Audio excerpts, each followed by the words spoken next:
दोस्तों, प्रकृति का खजाना अनमोल और असीमित है। खासकर बारिश के मौसम में जगह जगह पर वनस्पतियां लग जाती है।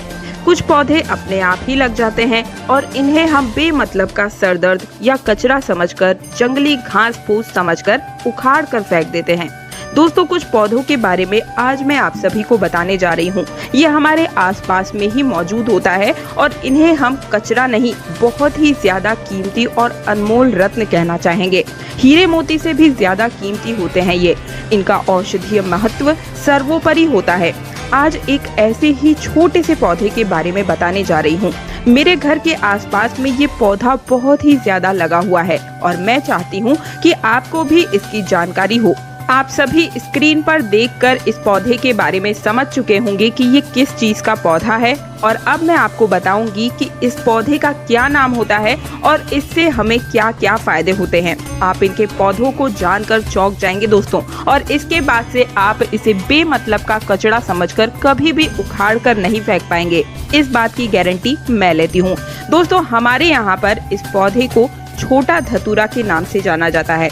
अलग अलग गांव शहरों में अलग अलग नाम से इन्हें जाना जाता है। हमारे यहाँ पर छोटा धतूरा कहते हैं। आपके यहाँ पर किस नाम से जाना जाता है, कमेंट में मुझे जरूर बताइएगा। कई लोग इसे छोटा गोखुर भी कहते हैं। कई जगहों पर इसे खाखरा कहा जाता है, कहीं संखा होली और कहीं कांथू बोलते हैं। कई जगह पर इसे कांटा गोली कहते हैं और अंग्रेजी में इसे कॉक लवर कहा जाता है। गांव में अक्सर सभी बच्चों ने यही कॉक लवर से एक दूसरे को मार करके अपना मन प्रसन्न किया होगा। मैं भी बचपन में अपने दोस्तों के कपड़ों में इसे चिपकाया करती थी। इन्हीं को देखकर हम अपने बचपन से जवान हुए हैं। इससे ज्यादातर गांव खेत खलिहानों में पाया जाता है। अगर साफ साफ शब्दों में कहूँ तो कॉक लवर सोने चांदी हीरे मोती से भी ज्यादा कीमती होता है दोस्तों। और आज मैं आपको इसके बीज के बारे में भी बताऊंगी। इसके जो बीज होते हैं वो कांटे युक्त होते हैं। जनवरी या फरवरी के महीने में इसमें बीज आना शुरू हो जाते हैं। पहले हरे रंग के बीज होते हैं और फिर धीरे धीरे ये भूरे रंग के बीज बन जाते हैं और ये बहुत ही औषधीय गुणों का भंडार होते हैं।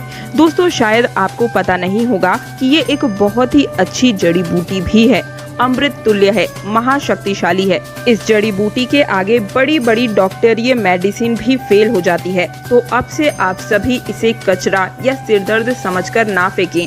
ये एक पावरफुल जड़ी बूटी है जो कि बरसात के मौसम में अपने आप ही लग जाती है।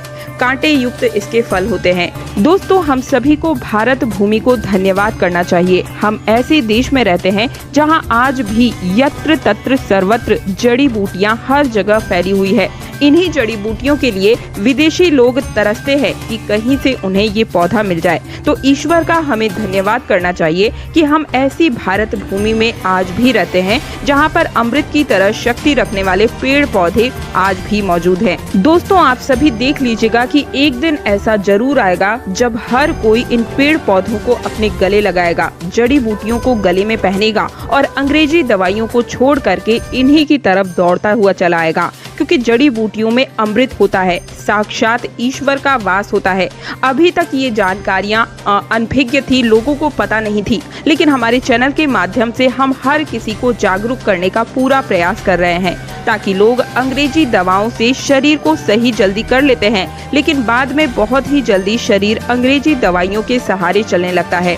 ऐसी दवा शरीर को जीते जी ही मार देती है, लेकिन पेड़ पौधों से निकला अमृत शरीर को अमर बना देता है, ताकतवर बना देता है, बुढ़ापे में भी जवानी की शक्ति रखता है। तो चलिए अब मैं आपको बताती हूँ कि किन किन बीमारियों में ये फायदेमंद है। देखिए, इसकी जो पत्तियां होती है उन्हें पीस करके अगर इनका रस निकाल करके अपने बालों में लगाया जाए तो आपके बालों का गंजापन दूर हो जाता है, नए बाल उगना शुरू हो जाते हैं। बालों के लिए ये एक अमृत का काम करता है। दोस्तों, इसे कोई भी लगाता नहीं है, बल्कि ये आसानी से सड़क के किनारे या खाली स्थानों पर अपने आप ही उग जाते हैं।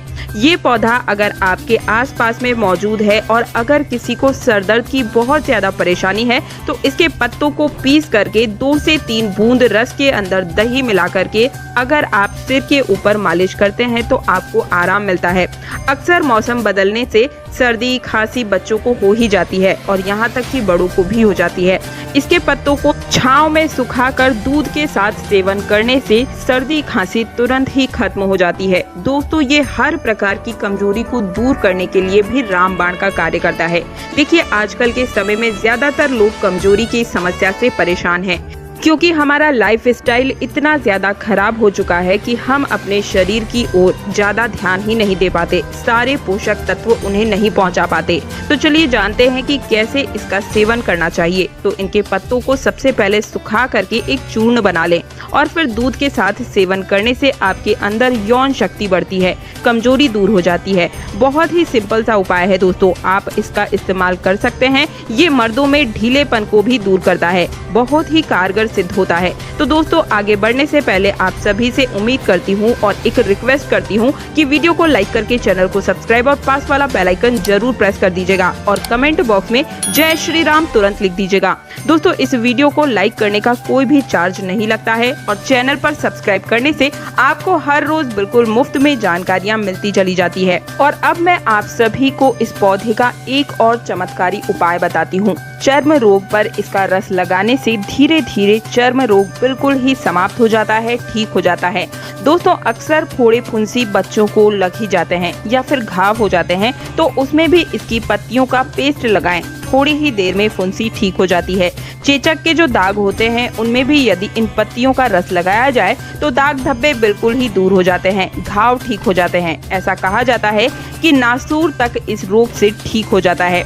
तेल कैसे बनाना है, चलिए अब मैं ये बताती हूँ कि बालों के लिए तेल कैसे बनाया जाए इसका। तो आप किसी भी प्रकार का जो भी तेल इस्तेमाल करते हैं उसमें आप इसके रस को मिला लें और फिर अपने बालों पर अप्लाई करें। आप जो भी तेल का इस्तेमाल करते हो, चाहे नारियल तेल हो या सरसों तेल हो, सबसे पहले छोटे गोखुर की कुछ पत्तियां लें और इस तेल में डाल करके तेल को गर्म कर लें, उबाल लें और उसे छान करके हर रोज अपने सिर के स्कैल्प में मालिश करें। ऐसा करने से आपके सिर में कभी भी सफेद बाल की समस्या नहीं होगी, बाल हमेशा काले और घने बने रहेंगे। तो दोस्तों, मुझे उम्मीद है कि आज के बाद से आप कभी भी इन पौधों को बेजान या फिर कचरा समझकर ना फेंकेंगे और इन उपायों को, इन जानकारियों को अपने तक सीमित भी बिल्कुल भी मत रखिए, क्योंकि भारत भूमि में ऐसी जानकारियां छुपी हुई है जो धीरे धीरे बिल्कुल ही विलुप्त होती जा रही है।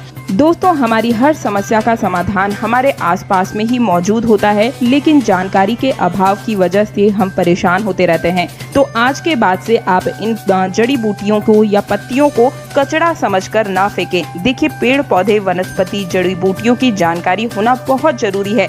कई लोग ऐसे होते हैं जिन्हें पेड़ पौधों की जानकारियां ना होने की वजह से वो बार बार पैसा खर्च करते रहते हैं और लाइलाज बीमारी से जूझ रहे होते हैं।